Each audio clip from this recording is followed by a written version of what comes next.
એક લીલુંછમ બગીચામાં એક નાનું કબૂતર રહેતું હતું. એ ખૂબ જ શાંત અને દયાળુ હતું.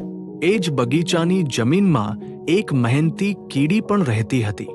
કીડી દિવસભર દાણા એકઠા કરતી અને પોતાના ઘરમાં લઈ જતી.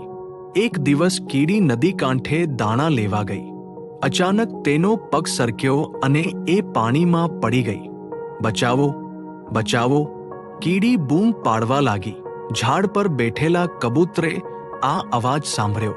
તેણે તરત જ પોતાની ચાંચથી એક પાન તોડીને પાણીમાં નાખ્યું.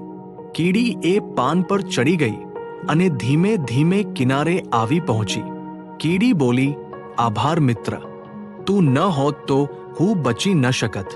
કેટલાક દિવસો પછી એક શિકારી જાળ લઈને આવ્યો. તે કબૂતરને પકડવા જતો હતો. કીડીએ જોયું અને તરત જ શિકારીના પગમાં કટકો માર્યો. શિકારી અરે કહીને ઉછળ્યો અને ઝાડ નીચે પડી ગઈ.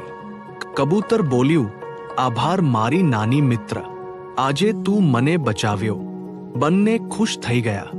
તેઓ સમજી ગયા કે નાનું હોય કે મોટું, સાચી મિત્રતા અને મદદ ક્યારેય વ્યર્થ નથી જતી.